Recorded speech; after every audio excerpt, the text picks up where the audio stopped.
think you should.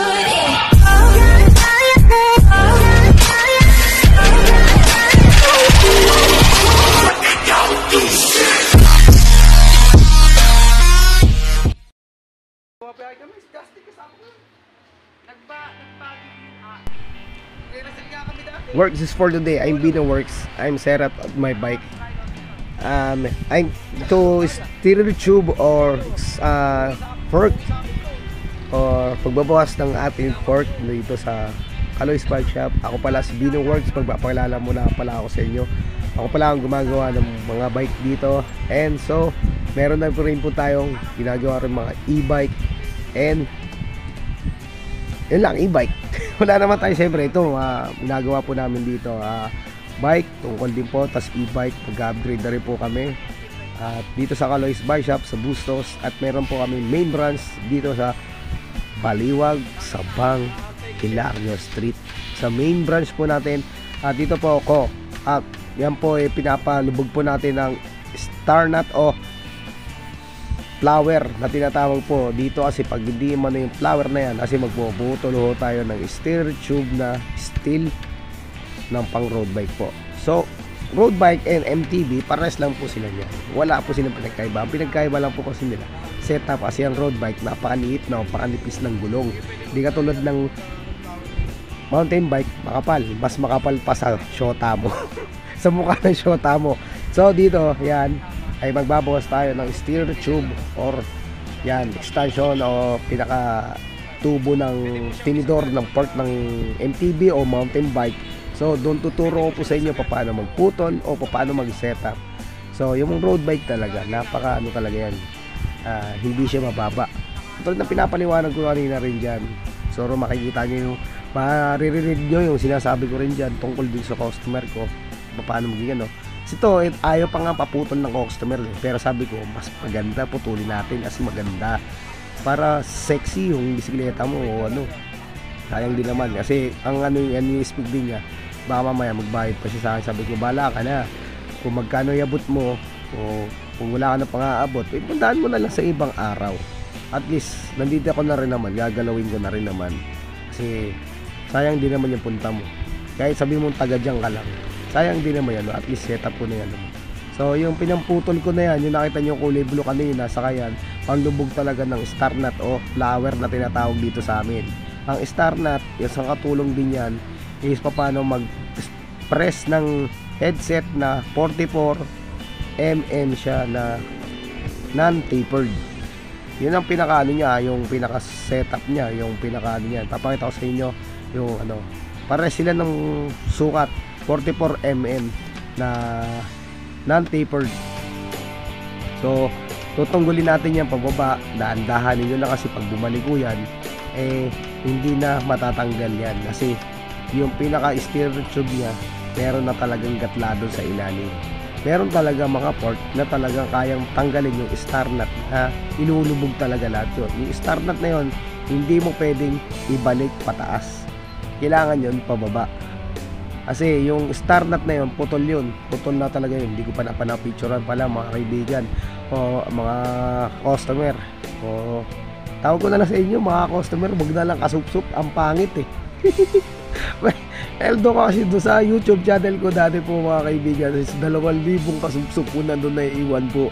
Nawala na po yung YouTube channel ko po. Makikita nyo po dito sa YouTube, sa Facebook account ko po, TikTok account ko, and YouTube channel ko o YT ko is nawala talaga doon yung Bino Works. Ngayon po binabalik ko ulit yung kasiglaan ng Bino Works po kasi marami na rin po mga subscriber po na humahanga rin po doon. Ewan ko na ba humahanga pa, no? Tangina, kala mo gwapo yung vlogger nyo, no? Pero dito may kabusugan po ng kaalaman po para sa akin dito. So dito po mga kaibigan talagang totoo lang, dapat po tayo hindi po tayo plastikan at wala po tayo dito. Kung ano pong makikita nyo para po sa akin, kung ano mapupunan nyo, mga basher kayo, sige umpisaan nyo na mga basher ninyo. At meron din ako syempre unang-unang video na ewan ko ba bakit ayaw nila, kasi pinapalo ko yung rim at sinisira ko rin yung rim. Hindi ako maninira mga kaibigan. ginagawa ko lang talaga lahat ng effort ko para sa mga customer ko kasi mahal na mahal ko yung mga yan. Wow, no? Abuse naman, no? Mahal na mahal naman. Siyempre, ang minamahal ko customer kasi hindi ako iniiwan yan. Hindi katulad ng ex ko nang iiwan. Diyos ko po, no? Umuhugot pa yung bata ninyo. What's up mga kasupsup? Yeah, pre, dito po tayo, babalik po tayo mga kaibigan. Kikikilin na natin yan. Kikikilin natin yung gilid kasi may payong na po yan. Na magapo kasi yan katulad ng ano po natin, ang pamputol ng ano natin, yung steel tube o yung tube cutter. Tinatawag tube cutter tawagin. Ngayon, nakita nyo naman to, iba na naman denomination to. Pero yan, kasi mga boss, mga customer, kasi yan, carbon. Bro, bakit? Pang pinapuputol ko lagaring bakal, hindi steel tube. Ayan, natataka na naman siguro yung mga basher dyan. Sige, wag mo na kayo mag-comment dyan. Wag mo na kayo mag-ano, tapusin nyo to. Ito kasi carbon loading, hindi pwede gamitan ng cutter tube. Kasi yung cutter tube nagpe-presyon. Kasi ito carbon, baka pumutok yan o masira. At hindi rin magpapantay yun. Kasi ang lagaring bakal is talagang diretso talaga dyan. Saka ang ano dyan, ang paglalagari ay may halong pagmamahal. Pagmamahal, hinahagod, inuunti-unti lang, parang maging pantay-pantay ang kanilang pagputol dun sa carbon. So yan, ay dahan-dahanin mo parang pagmamahal, parang tungo dun sa ex mo. Hindi joke lang mga kaibigan, dinano ko lang kayo at hinapahagod-hagod ko lang kayo kasi dyan is carbon talaga yan. Siyempre, delicate yan talaga. Dahan-dahanin mo lang siya ng haplos ng ng pagpuputol. At so may nakita kayo doon na may pinasok ako doon, yun yung spacer para maging pantay o maging ano talaga. Dahan-dahanin nyo at siyempre, pag ninyong bibiglain, huwag ninyong pupwersahin at huwag ninyong sasagadin. Unti-unti lang. Makukuha nyo rin ang dulong may hanggan at mapuputol na rin nyo yan.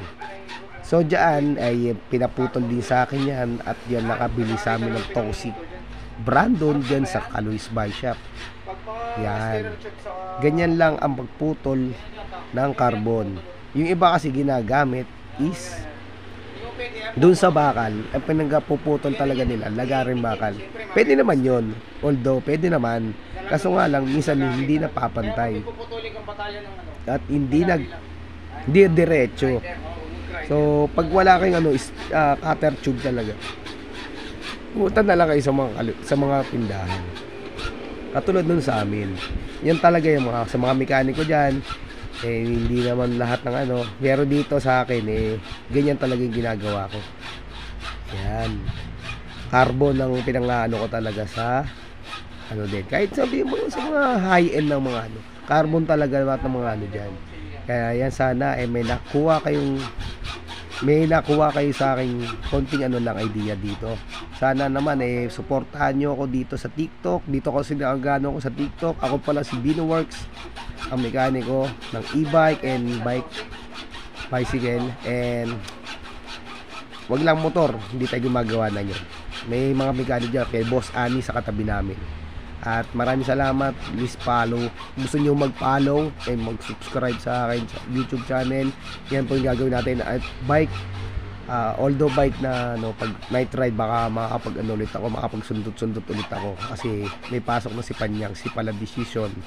At maraming salamat po. Like and comment, subscribe sa aking YouTube mga kasupsop. Este pala mga ka-customer. Ka-customer na tawag ko dito. Hanggang sa muli natin. Hanggang sa muli. Chicken Bira, peace out. At sa mga brand ko rin pala, nakalimutan ko. Long live din pala sa inyo mga kaibigan, mga brand. Maraming salamat. Peace. And dyan na, putol na siya. Pakita ko na lang sample nyo sa inyo dyan. Bye bye, hanggang sa muli. Peace.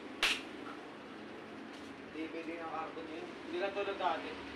Dati pag pinangpuko lang, nawasak. Flexible niya. Parang ihalo na ito. Hindi, ang ngayon, flexible yung carbon na ngayon meron.